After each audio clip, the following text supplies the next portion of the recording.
So Garifuna traditional dances, we're going to revisit them right now. We have some of the best drummers coming. These are young kids. These are Garifuna.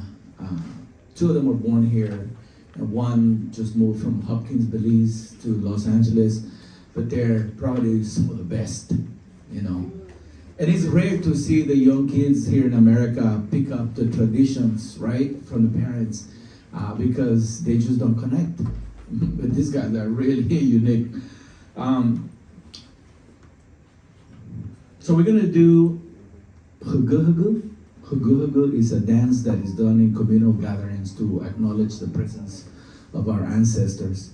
Also, Hugu is a traditional spiritual dance that is danced inside the Garifuna spiritual home, the temple, called Dabuyaba. There's always a start of the presentation by honoring our ancestors with the Hugu beat. Then we're gonna follow with Paranda.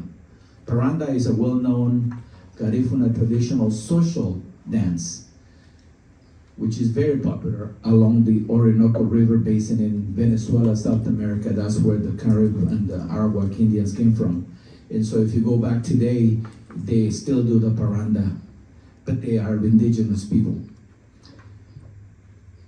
Then we're gonna follow with Chumba. Chumba is a solo dance performed by a woman demonstrating the traditional chores done on a typical Garifuna village.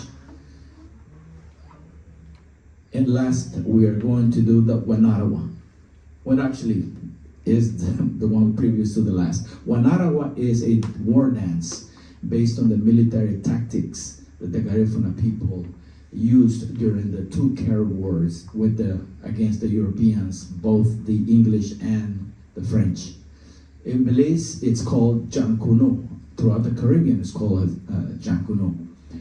And the dancers dress up in black and white uniforms with painted masks to represent the European soldiers. In Honduras and Guatemala, though, keeping with the oral history, the Wanarawa dancers dressed in colorful women's clothing as a military tactic during the Second Carib War to trick the soldiers into thinking that all the men had fled the village and only the women were left. And because soldiers would not attack the women, they would back away.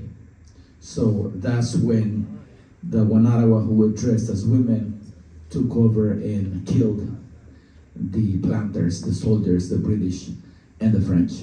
Once the soldiers had left, put the guard down, they entered the center of the village. The Garifuna warriors would surround them and attack them. Wanarawa is also known in Honduras as Baile de Mascaros. And then lastly, we're gonna do the punta. The punta is the traditional party music, right? For us here in America. But it is called Bandigi, Pakun, or Landano. It is a Garifuna people's funeral dance. It symbolizes family unity, not only among the living, but also among those who live in the spiritual world. Punta is danced during wakes and in other ceremonies having to do with the passing of someone. Punta is now one of the most popular, well-known Garifuna social dances, and is danced in various social gatherings while both the male and female dancers keep a respectable distance to never touch each other. So let's welcome our young performers. Jamian is going to be our Wanarawa dancer. Marquis Ramos on the segunda drum, and Casey on the primera.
Now this section right here is when we have the three drummers. I love it because these guys right here, two are powerful, three are just magnificent. It's just beautiful.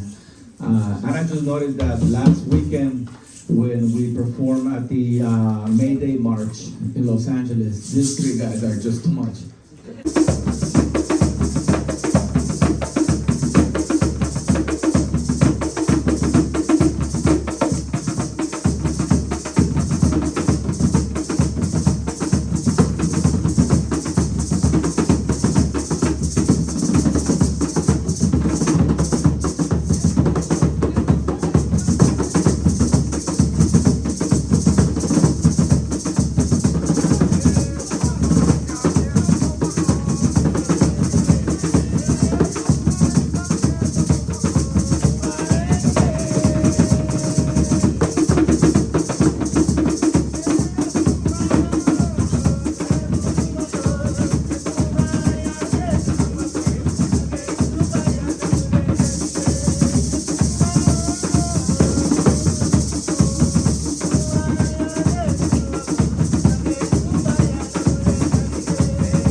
homework is on your next trip to Belize, Guatemala, Honduras, and Nicaragua, look for a Garifuna village and go drumming. Go dance some drums.